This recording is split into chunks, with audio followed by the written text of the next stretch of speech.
Welcome to the Money Maven Project podcast.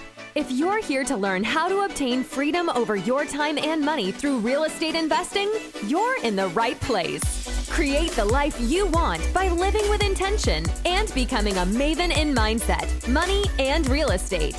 Now, here's your host, Justin Monk. Hey, this is Justin Monk with the Money Maven Project podcast. Super excited today with John Claborn as our guest. This is going to be an interesting message. I really like where you're going with the Amos Project. You're going to talk to us a lot about that and kind of what it sounds like there's several different goals of that project and what you do. So I'm super curious to learn more about what you do. Go ahead and introduce yourself and kind of tell us your story. Yeah, I appreciate you having me on. So like Justin said, my name is John Claborn, and I run something called the Amos Project, which has been going on for a little over a year now. And the premise behind the Amos Project is we want to try and find and teach how to find adventure in the 5 most important areas of our life, which is faith, family, fitness, finances, and friendship. And I kind of came to this conclusion about 2 or 3 years ago that I read this book called Essentialism. A lot of people have read this book. And I came to this realization that there's so many things in life that are just not essential. They're just not important. And I was devoting so much of my time and my energy to the non-essential things when I needed to be focusing all that energy on the things that were important. And so the 5 targets kind of came around. And these aren't the 5 targets for everyone, but these are at least the 5 things for my life personally that I think are most important. And certainly finance and career is a big one in that. Yeah, that's awesome. And what was the name of the book that you mentioned there? So it's called Essentialism by Greg McKeown. Highly, highly recommend it.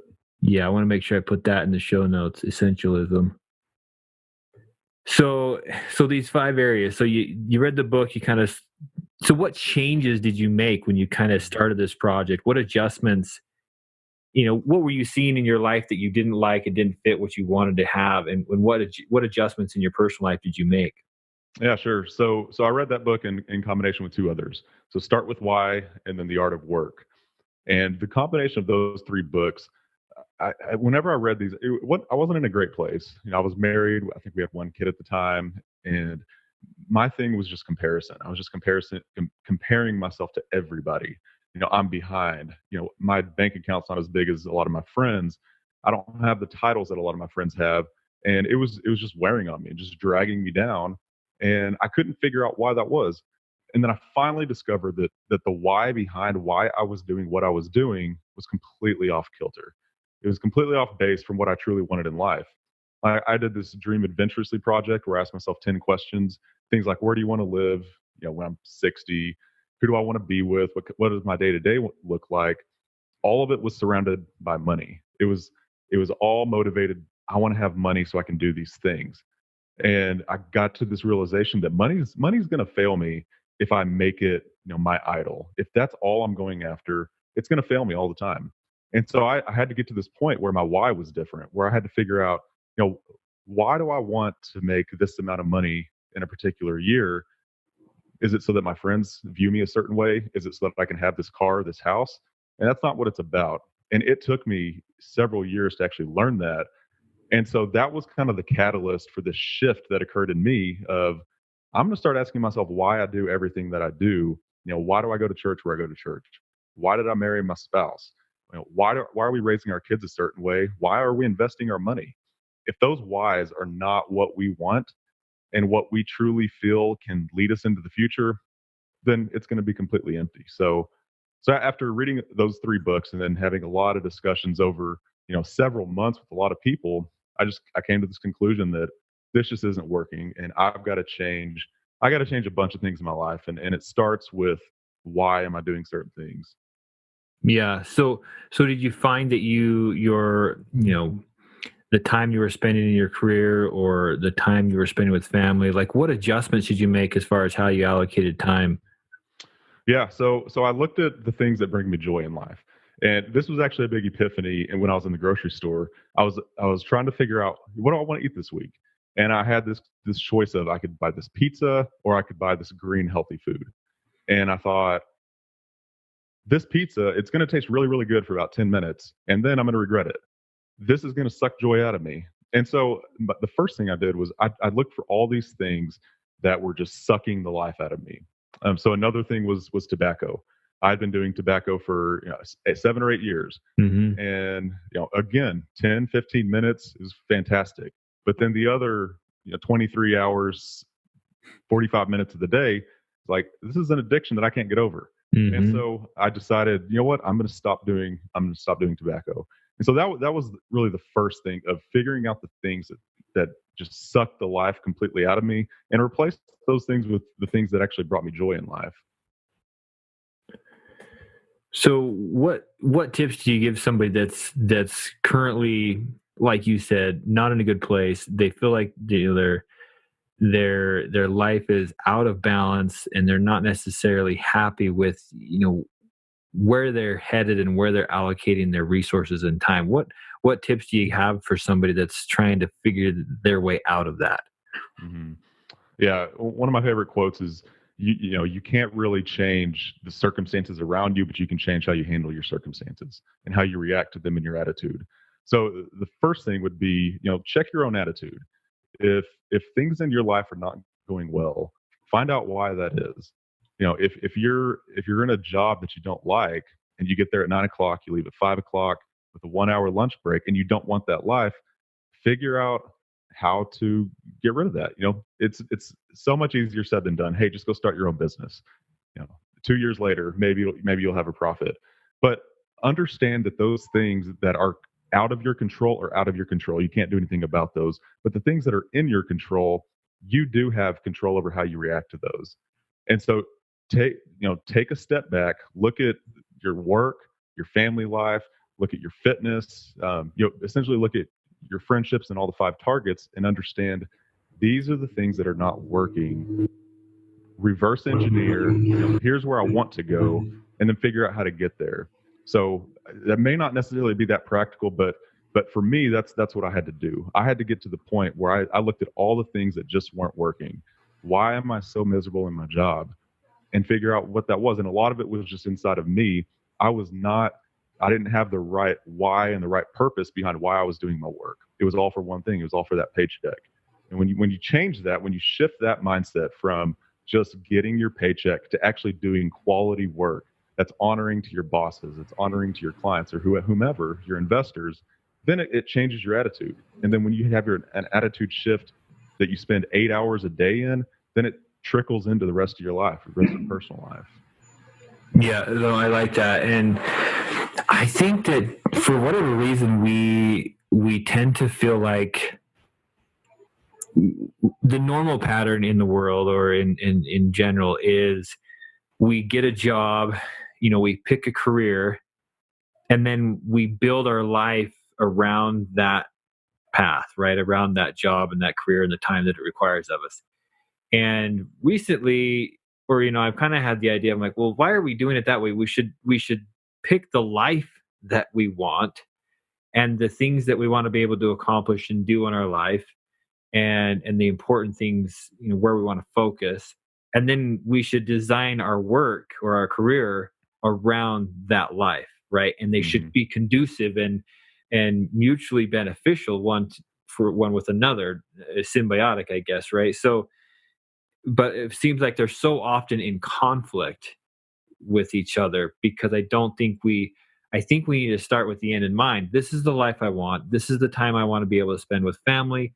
This is the time I want to be able to spend in the outdoors or whatever my hobbies are. And then we pick the job and build the business, which is cool when you're an entrepreneur, because you can say, hey, this is how I want to build the business, and this is the life that it needs to provide for me. Not just I want to grow this humongous company and then sell it, go public and all that, which is fine. There's nothing wrong with that, but let's make sure that we also have the life that we want along the path, and we're not sacrificing valuable time along that journey. Does that make sense? Is that something that you see often?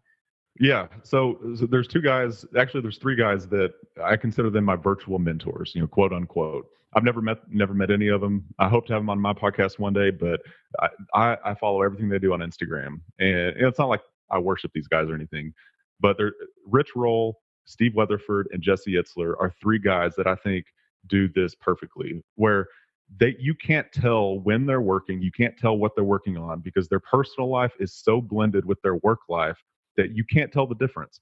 And for me, and what I was doing for the first 7 years of my career, it was my personal time from 6 a.m. to 8 a.m., an hour to get ready for work, 9 to 4 or 9 to 4:30 was work time, didn't work on anything personal, get home 5 o'clock, and then it's family and personal time. Yeah. And that's what I did for years.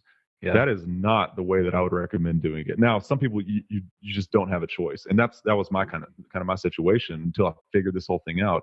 But yeah, you're exactly right. Like our personal life should bleed into our professional life, where we don't necessarily have set hours. If you want to go to the park with your kids at 2:30 in the afternoon on a Tuesday, then and you truly want that, then create a life to do that. Again, much easier said than done. But I think your point is extremely valid that our work, it shouldn't be work and then personal life. Work and personal life should be, and I'm not going to use the word balance because I don't necessarily believe in that. I think everything should bleed into one another. So I think you're totally right.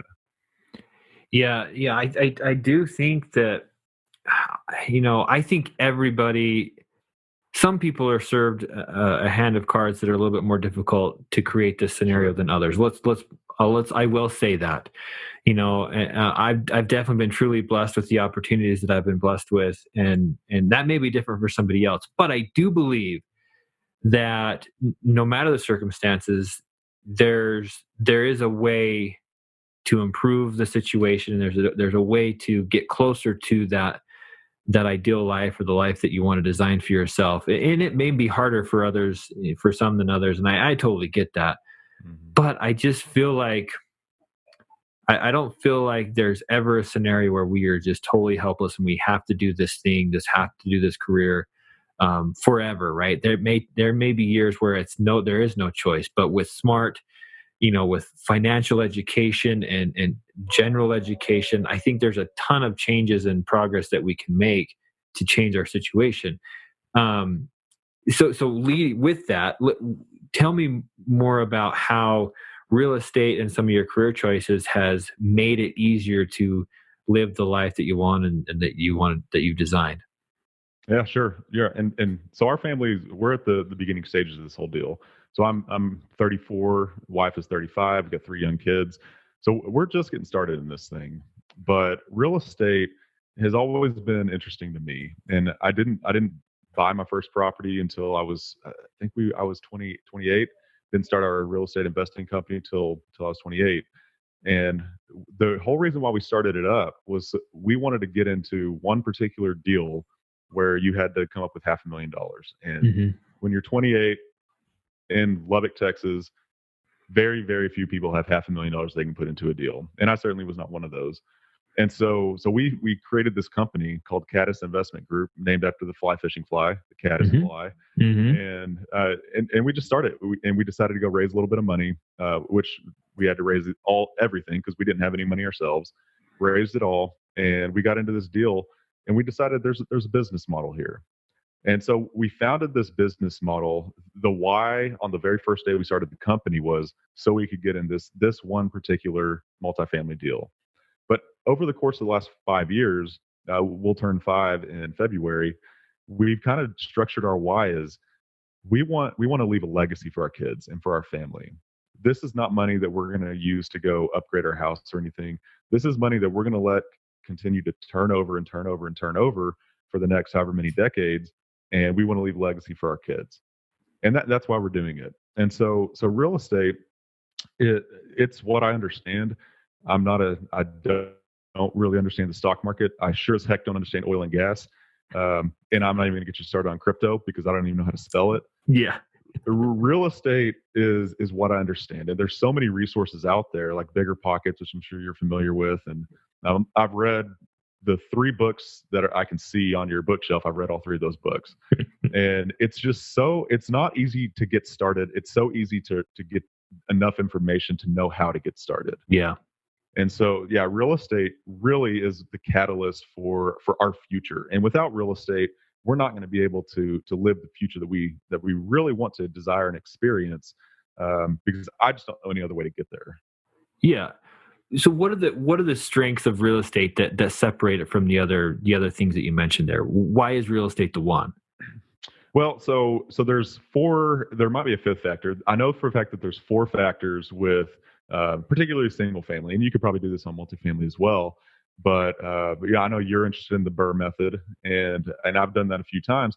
And so you've got the cash flow, you've got the appreciation of the asset, you've got the tax benefits, and then you can essentially do a 1031 exchange up into a better property without having to pay tax because you're not selling. And there's all these different structures within the tax code, which I'm not an expert on, but there's all these different ways that you can make a profit and essentially mitigate the risk on your investment with real estate that you can't do with other things.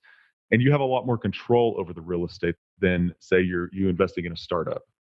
We invested in a few startups about 3 years ago, and we lost all of our money on two of the three.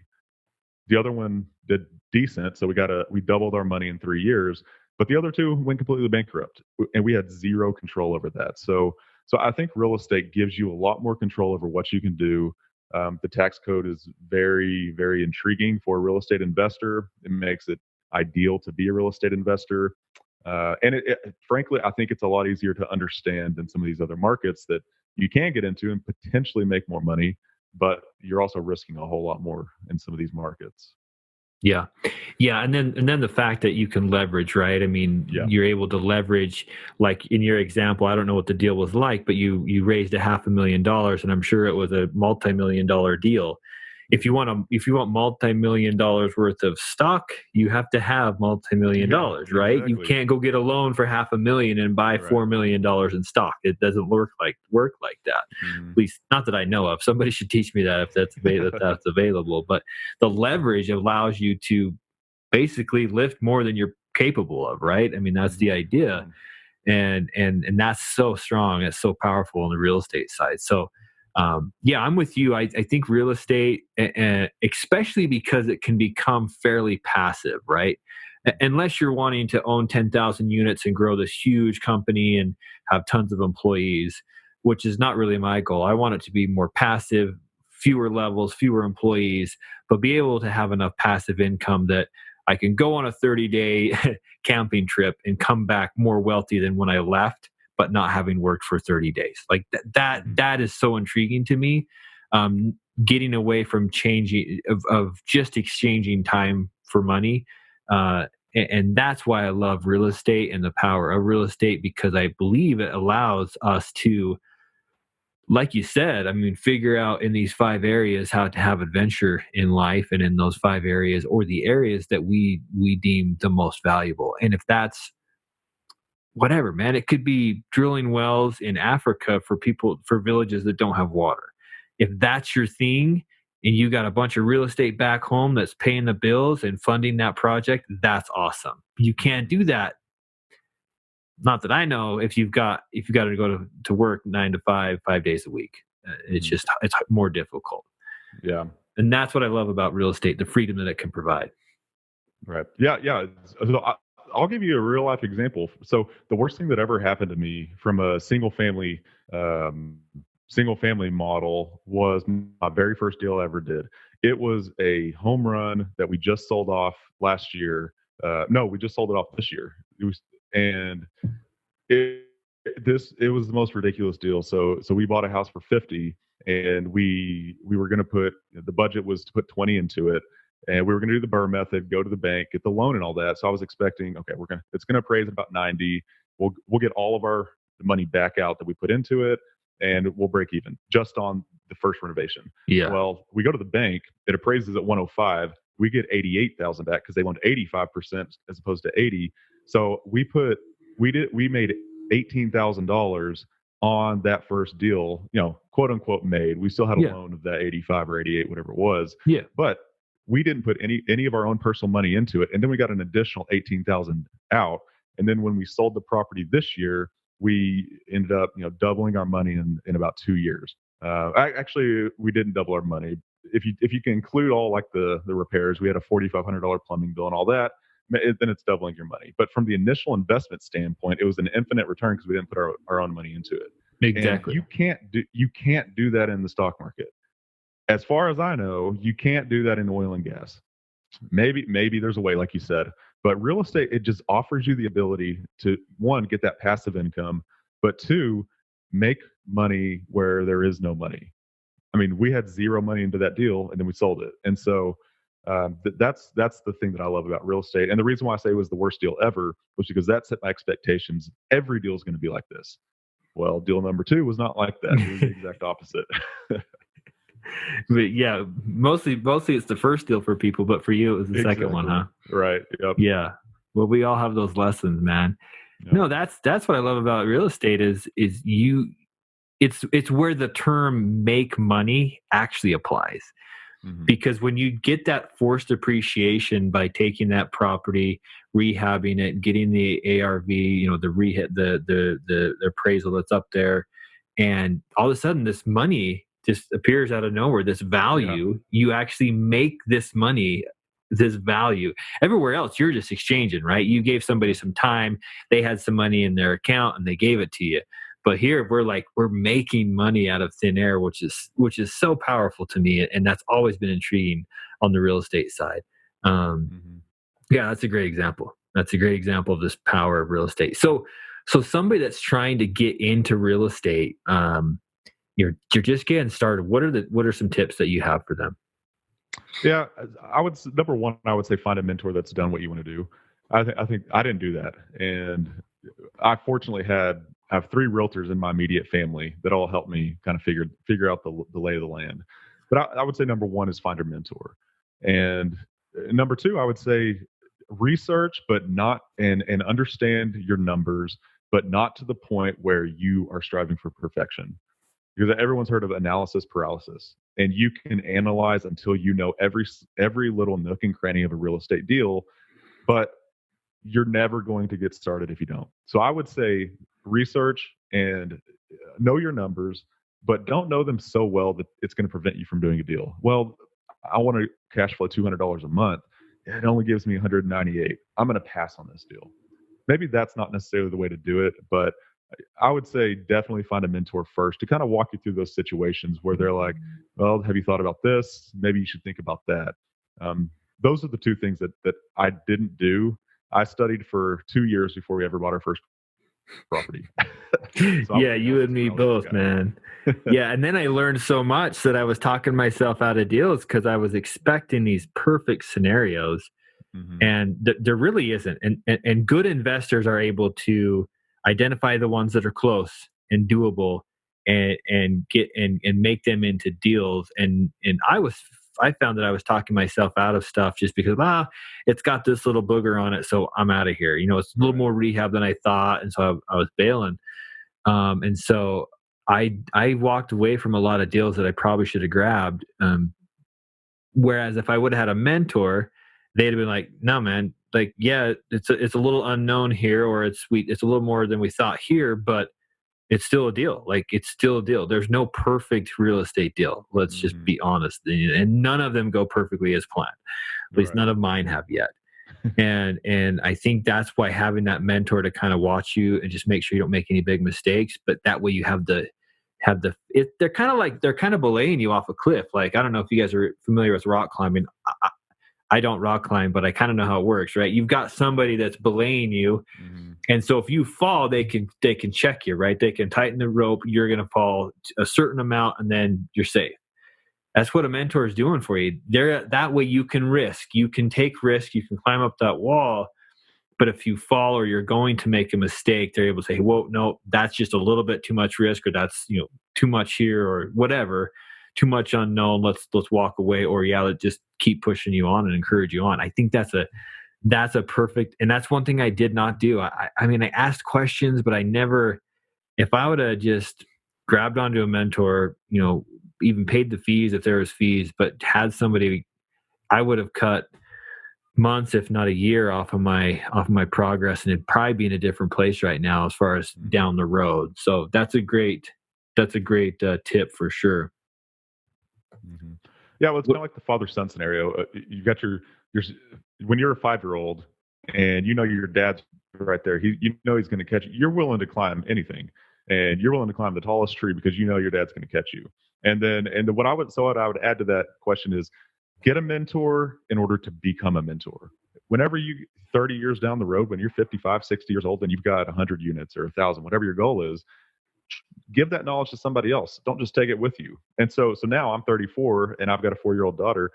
I'm the mentor to her, and she knows that I'm going to catch her. So I would say set that as a goal too. That would be probably one of the most awesome goals. Is you got all these units, but you've got more knowledge than you have units. If you can compare the two, so give that to somebody else. Give that to some 22-year-old kid that wants to do exactly what you want to do.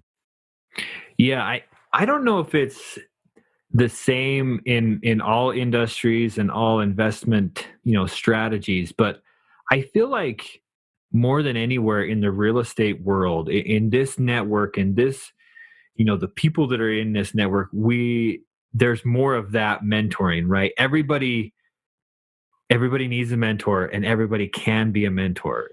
Some charge, and some charge lots, and some don't charge a lot, and some do it for free. But there's this synergy of like, hey, I need a mentor, help me out. And then when you get there, like, hey, I'm going to share what I'm doing. If people ask me questions, everybody is so happy to help. And I wonder if it's partially because, yeah, it's competitive, but there is so much out there. Like, there's so much opportunity. And so there's more of a, what's the word, like an abundance mentality where I can help this guy buy this deal because it doesn't take from me, because there are hundreds of homes and opportunities out there. And I think so that the competition is there, but it's a little bit different type of competition. And we're so, maybe it's just a Bigger Pockets crew and some of the groups that I follow, but it just seems like everybody's so willing to help. So reach out. There's so much free content out there, free information, free training, and then grab somebody that can just can look over your first few deals and walk you through that. That's the safest way to jump in for sure. Mm-hmm. Yeah, I think you're exactly right, because the word that I was thinking was a mindset of abundance. There's enough to go around for everybody. Yeah. And so, yeah, I can't add anything else to that. That's exactly what I was thinking while you were talking. That's perfect. Well, good, man. We're on the same page. Yep. So next question is, what is something I'm going to make this kind of a double question. So first, what is something that keeps people from getting into real estate? And maybe you already kind of mentioned the main thing, but what's the one thing that you see that keeps people from getting into real estate? And what's the other misconception or thing that keeps people from designing the life and living the life that they want? So couple questions there. Yeah, sure. Yeah, so I think one is a lack of knowledge, and not a lack of knowledge with the X's and O's, but a lack of knowledge of financing. And so what I mean is I had no idea that I could go put zero money in and get a rent house that cash flows $200 a month without putting a dime into it.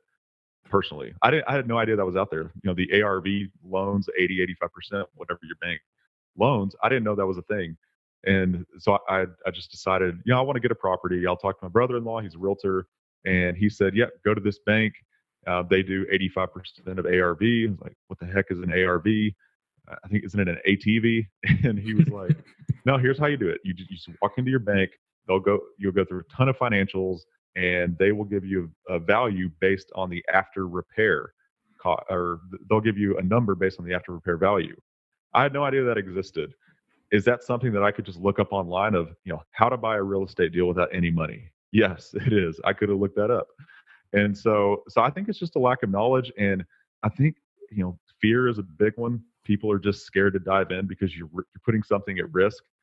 I was too afraid. I bought this house for 50 and now I've got a loan for 85.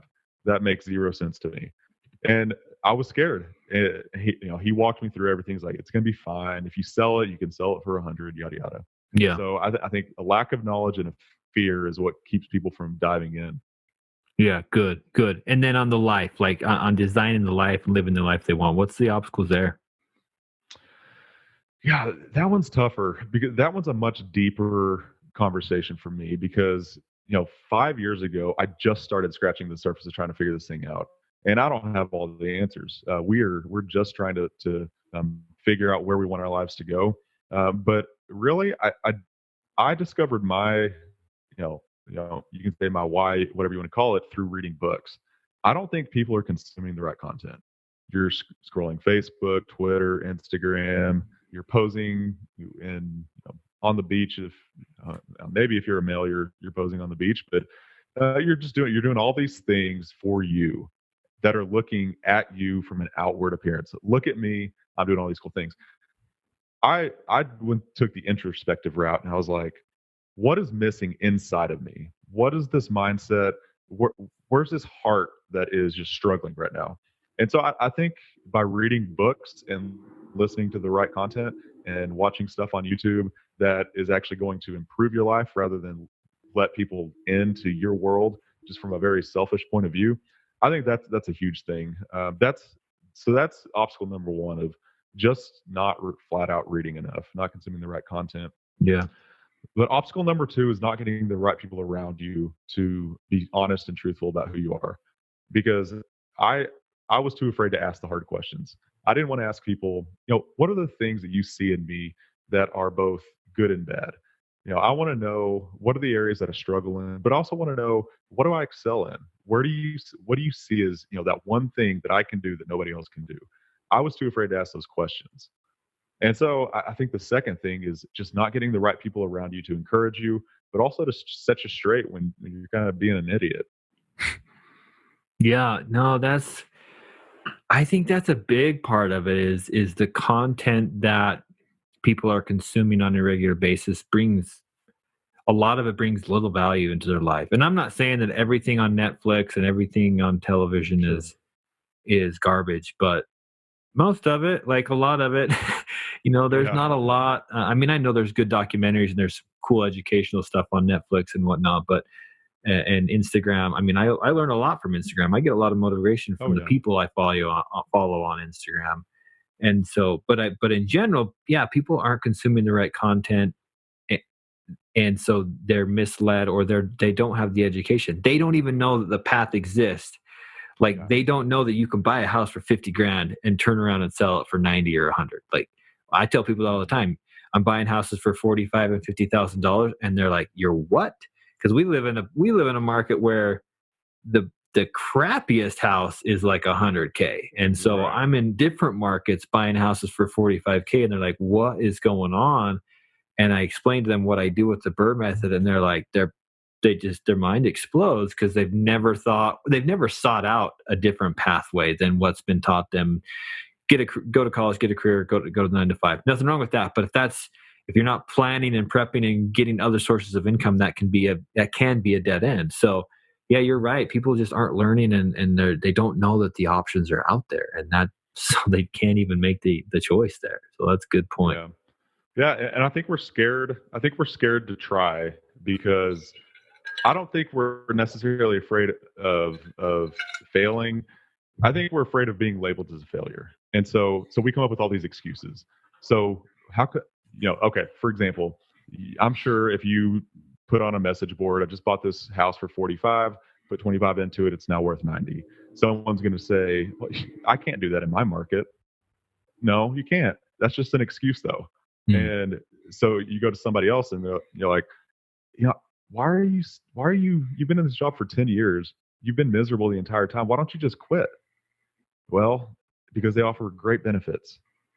Okay. That's just an excuse. Yeah. It's amazing to have great benefits, but are you going to be miserable for your whole life just so that you can have health insurance and dental care?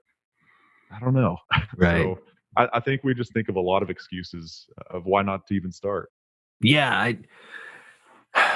I've said this on other episodes, and so probably broken record here, but anytime I hear somebody say that they used to do this, but they don't anymore because they don't have time with their job or whatever, and I just cringe. I'm like, well, if that's something you're passionate about, and I'm a victim of it, or I've made the same mistake. I used to do a lot of snowboarding growing up. That was the thing, 2 or 3 days a week. And it's just kind of petered out. I don't do it as much anymore. And luckily my kids are starting to ski, so I'm starting to get back into it. But there's no reason why I couldn't have kept that a priority or something that I was passionate about and continue to do it. And so, anytime somebody says, I don't do that anymore because I don't have time, or I'd like to go do this, I'd like to travel to France, but I can't do it because don't have the vacation time. I'm just like, crap, man, we've got to make some decisions here and redesign your life and priorities, because you're going to run out of time. Like at the end of the day, everybody's going to die. And hopefully we've all experienced, and it's all been it's been an adventure for all of us. But in order for it to be that way, we've got to make some conscious decisions of how we allocate our time. And again, I'm not coming down on the 9 to 5 job. I say that all the time, but that's not a bad thing. It's not an evil thing. But if you're letting it just completely consume your life, and you're now you're having to fit your family in and the other things you're passionate about around that job, I just think that's mixed up. I think it should be the other way around. I think we should design our life and how we want it, and then we fit in our job, and we say, yeah, I can work these days and these hours, and I can do these projects, but beyond that, I've got other priorities. I just think that's how it should be, but not everybody's quite there yet. So. No, but everyone can get there. That's the thing. There's not a secret sauce. It's you just got to get the right people around you, read the right books, and it's just a mindset shift. So it's not impossible. If it was impossible, I obviously wouldn't have gotten there. You wouldn't have gotten there, because I'm not anything special. I'm just a 34-year-old from West Texas with 3 kids who happens to love adventure. So I'm no different than anybody else. Yeah.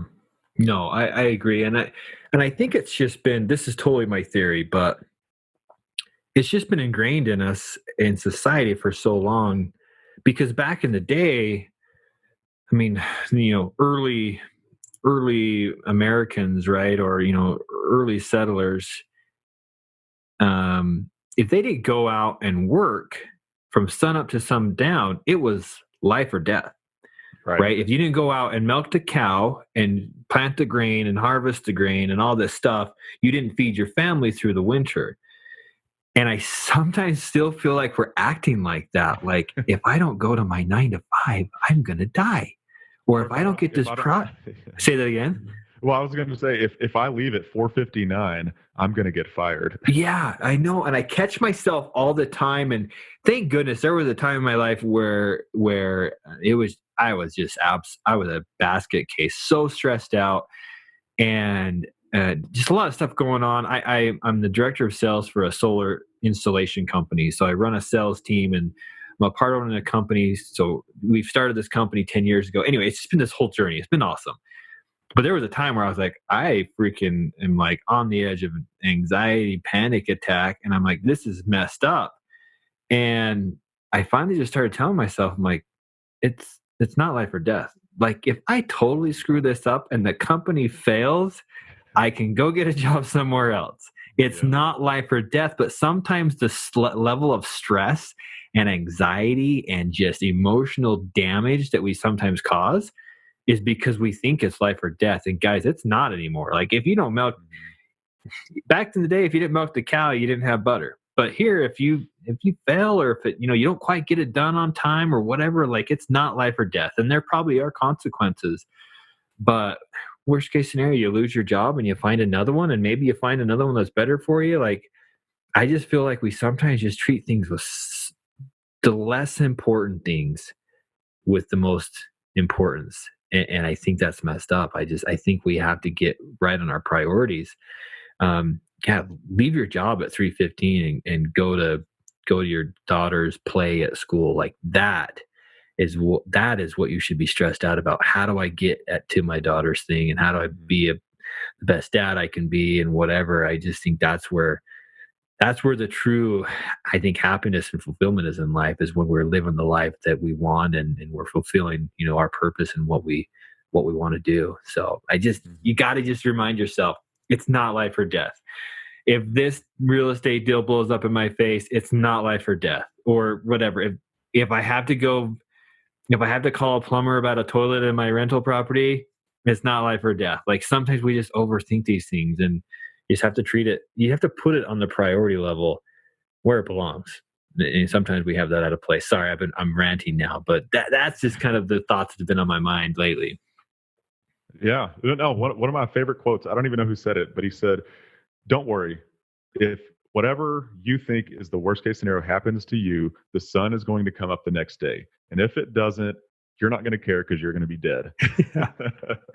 Yeah. Oh, no, I love it. I just, for whatever reason, we stress out about the most stress we have is sometimes on the least important things, and that's not how it should be. But man, that's good conversation. So you mentioned a couple of other books, Essentialism, right? Start with Why, and was there another one that you mentioned? Yeah, it's called The Art of Work by Jeff Goins. And he gives this idea of the portfolio life, which is basically what we've been talking about, of filling your life with the things that matter and having a portfolio life where it's not just family and then work and then home to watch TV at night. It's, what do you want to do? I want to go fly a kite today at 11 o'clock in the morning. Figure out a way to go do that. So the idea of having a portfolio of things that we love doing. I love that. Now, one of the questions I usually ask is, what's your favorite book? What's your favorite business book? Or what's one that had the most impact in your life? Is one of those the ones that you would say for that answer? I'd say it's a combination of those three. Yeah. But if I had to pick one, I'm not going to be that guy. If I had to pick one, it's got to be Start with Why. That's the most important thing that I've ever tried to convey from a book to my life, is just that one question of why. Why do I do everything that I do? Yeah. Why am I doing this? That's such a great, I mean, why are you doing this podcast? If you don't know why you're doing this podcast, why are you doing it? Yeah, no, exactly. Because I want to deliver the message that we were talking about right now. I think too many people go through life and don't live a full life and don't have an adventure. And for whatever reasons, there's multiple reasons, but I want to just hopefully educate. We talked about a lot of the reasons people don't get started because they don't know there's an option. They don't know there's another path or another way to do it. And so, yeah, that's the why with this project, is just to share my journey and hopefully show others the way. But yeah, you definitely if you're like, at any time during the day, if you stop and say, why am I doing this? And you don't have a clear answer, or it's not an answer that makes you happy or fulfills you, then you got to figure out how to get that thing out of your life sooner rather than later. Yeah. That's awesome. So we talked about this, and I don't know if you mentioned it, but what is your why? And there may be multiple, right? Maybe there's one overarching, but maybe there's multiple. Talk to us about your why, both for the project, for your business, those kinds of things. Yeah. So I actually have my why statements written down. They're on a Google Doc on this computer that I'm using. I'd pull them up, but I don't know where they are actually. They're somewhere in Google Docs, but I actually have them all written down. And so for example, why do I work where I work? Well, my desire and my why right now is I'm getting my parents to retirement, and I'm running our family business right now. That's my why. And and then you look at the Amos Project. Why have I started the Amos Project? But it's because I want people to understand that adventure is everywhere. Adventure isn't just rock climbing. It's not mountain biking. It's not doing adventure races. Adventure is having that conversation with your wife that you need to have. It's calling out a friend whenever they're being an idiot to their spouse. Adventure is quitting your job and starting that company that you've had written down for 5 years. That's what adventure is. And I want to teach people that. And I want to learn along the same way as people. So I don't have one particular why statement. So I don't, if you say, what's your purpose in life? I think it's to be a dad, to be a husband. I think it's to teach people. There's a lot of different purposes and different whys. But I've got a why statement for a lot of things that I do in my life. And like you said, if I don't know what my why is, either stop doing it or figure out your why. Yeah, I love that. No, that's an awesome definition of adventure, right? I just assumed it was something in the outdoors that was risky, but that's definitely part of it. Yeah, I mean, but it can be anything that pushes you outside of your comfort zone and makes you grow or help somebody else grow. I think that's a great look or view of adventure. That's awesome. So where can what are some other ways? What are some ways that you're giving back? It's the question I always like to ask. I'm always curious of some different ideas, but what are some ways that you give back, either through business or through the project? to help others? I mean, obviously, part of the main goal of it is to help others, but what are some specifics that you're doing? Yeah, so we've got a company called Ascent Petroleum, and through this particular company we started 18 months ago. One thing that we've committed to doing is giving away 10% of profits to 4 different charities. There's 4 partners, and we each got to pick a charity that we're going to donate 10% of total profits to these nonprofits as time goes along. So that's one thing. That's pretty small. It's a pretty small company right now. But we like to give to individual missionaries overseas, and so we like to support our friends that have decided to go overseas to do missions work. We love to support them, and one of our goals, I talked about it on a podcast recently, was we want to do the 50-50 rule. We want to give away 50% of our income by the age of 50, regardless of it could be $500,000 a year, it could be 50 a year. It doesn't matter. We want to give away 50% of our income by the time we turn 50, and so we don't. In this stage of life, I don't have a whole lot of time to give to organizations. 3 young kids under 4, full-time job, 2 other businesses, fitness, everything else. There's just not a lot of time. So we give our money. And, there's a lot of people who give a whole lot more than us. But it's not about that. It's about we're sacrificing from our lives and from our banks. That is a true sacrifice. And it brings us much more joy than buying things at stores. That's awesome. That's awesome. All right, man. We're going to wrap this up here. I've got one more question. Well, basically so first, tell us in a nutshell, if you could do it in a sentence or two, what's your message for people that are listening? What do you want them to take home? And then give us, where do we reach out to you? Where do we find you? How do they follow you? Yeah, sure. So our simple mantra, or our mantra is very simple. We want people to live a life or to write a story so enthralling that others long to read about it. So that's basically, write a story that is so intriguing that other people desire to read about it. And that's the adventure to us. And then the second part is you can find us at Instagram, at @the_Amos_project, or our website, www.amos56.com. So that's AMOS56.com. Awesome. And where does the Amos 5:6 come from? Tell us about that. Yeah, so there's a Bible verse. It's Amos 5:6, and it says, "Seek me and live."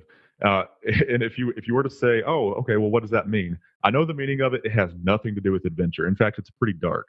But it says, "Seek me and live." And so when I read that verse, it was like, okay, we're going to seek the Lord and we're going to truly live, because that's how I feel we need to.